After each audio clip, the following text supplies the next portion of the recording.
نحمدہ و نصلی علی رسولہ الکریم اما بعد فاعوذ باللہ من الشیطان الرجیم بسم اللہ الرحمن الرحیم اللہم صلی علی سیدنا و مولانا محمد و علی آلہ وسلم اللہم صلی علی سیدنا و مولانا محمد و علی آلہ وسلم۔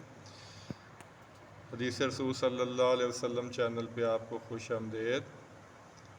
آج ہم وضو کا اور غسل کا طریقہ نبی پاک صلی اللہ علیہ وسلم کے طریقے کے مطابق سیکھیں گے۔ تو وضو کی جو حدیث ہے وہ بخاری شریف میں 144 نمبر حدیث ہے۔ بخاری شریف کی حدیث نمبر 144۔ عثمان رضی اللہ تعالیٰ عنہ نے اپنے غلام کو حکم دیا کہ میرے لیے وضو کا پانی لے کے آؤ۔ وہ پانی لے کے آئے۔ آپ نے سب سے پہلے 3 دفعہ اپنے ہاتھ دھوئے اور 3 دفعہ ہاتھ دھونے کے بعد برتن سے پانی لیا اور 3 دفعہ کلی کی، اچھی طرح غرارہ کیا اور دائیں ہاتھ میں پھر پانی لے کے اپنا ناک میں ڈالا اور بائیں ہاتھ سے صاف کیا 3 دفعہ۔ پھر آپ نے 3 دفعہ اپنا چہرہ مبارک پیشانی سے لے کر نیچے ٹھوڑی تک، دائیں کان سے لے کے بائیں کان تک مکمل طور پر دھویا، اپنی داڑھی مبارک کا خلا کیا، پھر اپنے بازوؤں کو 3 دفعہ دھویا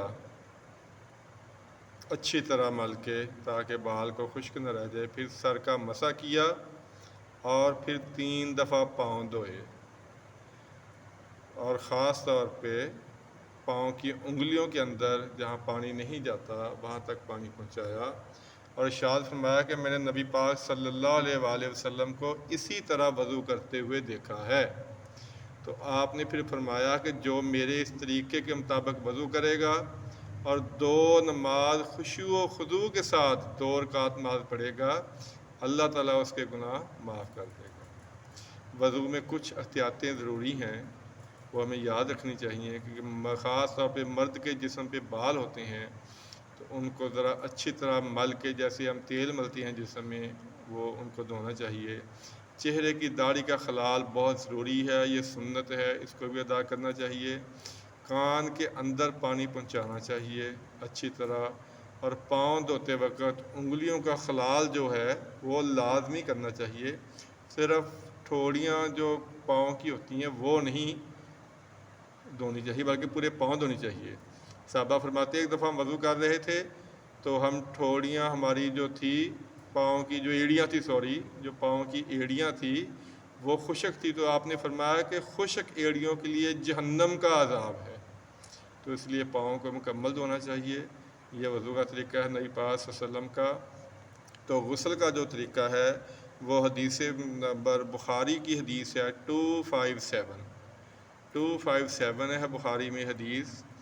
اس کی راوی ہے اس میں میمونہ رضی اللہ تعالی عنہ جو ازدواج مطہرات میں شامل ہیں۔ آپ ارشاد فرماتے ہیں کہ نبی پاک صلی اللہ علیہ وآلہ وسلم کے لیے غسل کا پانی رکھا گیا۔ آپ نے سب سے پہلے 3 دفعہ اپنے ہاتھ دھوئے، اچھی طرح 3 دفعہ اپنے ہاتھ دھوئے۔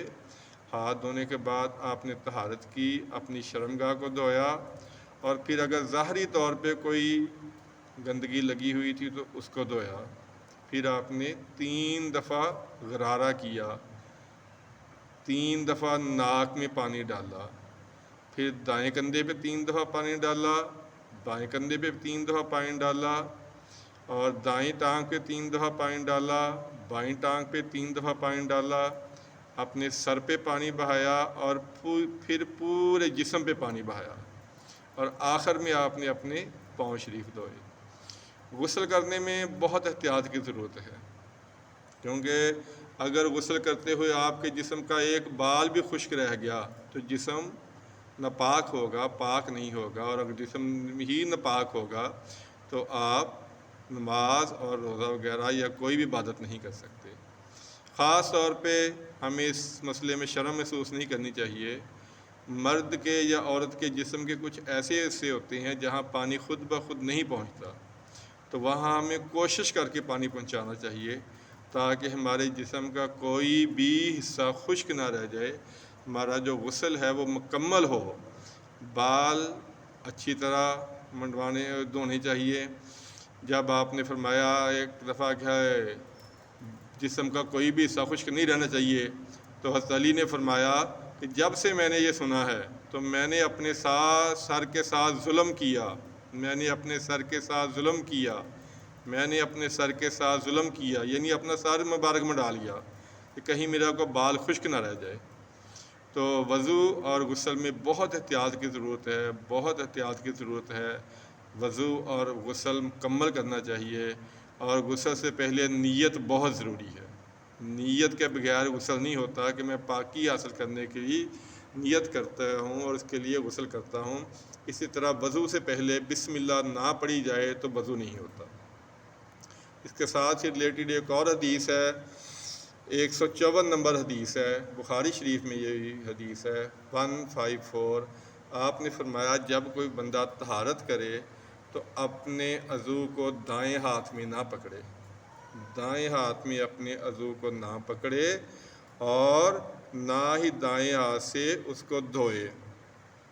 تیسری بات آپ نے یہ بتائی کہ جب انسان پانی پیے تو برتن میں سانس نہ لے، برتن میں سانس لینا منع ہے۔ پانی پینے کا سنت طریقہ یہ ہے کہ آپ بسم اللہ پڑھیں، ایک گھونٹ لیں، پھر بسم اللہ پڑھیں، ایک گھونٹ لیں، اور پھر بسم اللہ پڑھ کے جتنی آپ کو ضرورت ہے وہ برتن مکمل کریں۔ تو یہ کچھ سنتے ہیں، یہ کچھ طریقے ہیں وضو کے، نماز کے اور پانی پینے کے۔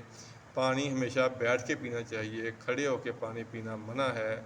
اور جب ہم غسل خانے میں جائیں طہارت کرنے کے لیے تو اس وقت اپنے کپڑے کو نیچے کریں جب آپ بالکل بیٹھ جائیں، اور بلا وجہ شرمگاہ کو دیکھنا یہ بھی منع ہے، یہ بھی گناہ کا کام ہے۔